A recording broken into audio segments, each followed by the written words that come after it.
अजितदादा पवार यांचा अचानक विमानाचा अपघात झाला आणि त्यानंतर ममता बॅनर्जी यांनी संशय व्यक्त केला होता. परंतु शरद पवारांनी समोर येऊन सांगितलं की हा केवळ एक अपघात आहे. याचं कोणीही राजकारण करू नये. आणि त्यानंतर अमोल मिटकर यांनी सुरुवातीला एक वक्तव्य केलं होतं. त्यांनी सांगितलं होतं की अजितदादा जिवंत आहेत, ही दुसरीच कोणाची तरी बॉडी आहे. माजी आरोग्यमंत्री राजेश टोपे यांनी देखील सुरुवातीला सांगितलं की दादांच्या विमानाचा अपघाताचा फोन त्यांना सकाळी 7:30 वाजता आला. प्रत्यक्षात मात्र अपघात आणि राजेश टोपे यांच्या विधानामध्ये वेळेचा संभ्रम होता. त्यानंतर त्यांनी सोशल मीडिया प्लॅटफॉर्मवर सांगितलं की अनावधानाने वेळेबाबत संभ्रम झाला आहे. अमोल मिटकरी माध्यमांसमोर वेगवेगळे प्रश्न उपस्थित करत आहेत. कोणी सांगतं की विमानाचा अपघात झाला त्यावेळेस कोणीतरी विमानातून बाहेर पडण्याचा प्रयत्न करत होतं. अजितदादा यांची एक कॉल रेकॉर्डिंग देखील माध्यमांवर समोर दाखवण्यात आलेली आहे.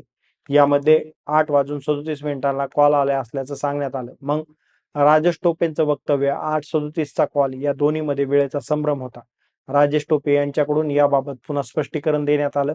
अनावधानाने वेळेमध्ये गफलत झाली असल्याचं त्यांच्याकडून सांगण्यात आलं.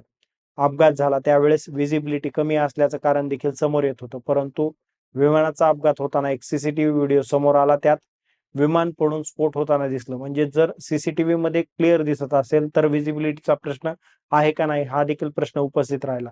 त्यानंतर डीजीसीएने देखील सुरुवातीला सांगितलं होतं की विमानात 6 प्रवासी होते, मात्र प्रत्यक्षात 5 बॉड्या होत्या. यामुळे लोक आणखीनच संभ्रमामध्ये गेले. त्यात अमोल मिटकरी यांनी सातत्याने प्रश्न उपस्थित करत किंवा केले.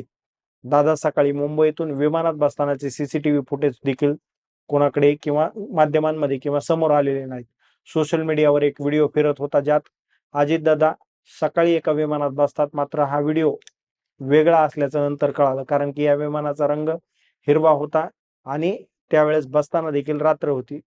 मग असे व्हिडिओ सोशल मीडियावर प्रचंड मोठ्या प्रमाणामध्ये व्हायरल झाले आणि या सगळ्यामुळे लोक संभ्रम अवस्थेमध्ये आहेत. कोणी म्हणतं अजितदादा जिवंत आहेत, ते शिवाजी द बॉस पिक्चर मधल्यावानी पुन्हा एकदा वापस येणार आहेत. अशा प्रकारच्या चर्चा आणि व्हिडिओ सोशल मीडियावर व्हायरल झालेले आहेत.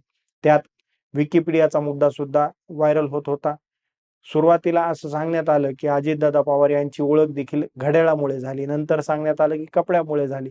डीएनए मुळे झाली किंवा नाही असं कोणाकडूनही सांगण्यात आलं नाही किंवा त्याबाबत सर्वसामान्य माणसांना माहीत नाही. मग लोकांमध्ये प्रश्न तयार झाले. लोक सोशल मीडियावर विचारायला लागले, दादांच्या हातातलं घड्याळ नेमकं कुठं गेलं? असे अनेक प्रश्न लोकही विचारू लागले. आणि या सगळ्यामध्ये अमोल मिटकरी यांनी देखील काही प्रश्न उपस्थित केले. या सगळ्याबाबत कोणीही समोर येऊन स्पष्टपणे जबाबदारीने सांगितलं नाही. फक्त सुरुवातीला शरद पवार यांनी पुढे येऊन सांगितलं होतं की हा एक अपघात आहे, याचं कोणीही राजकारण करू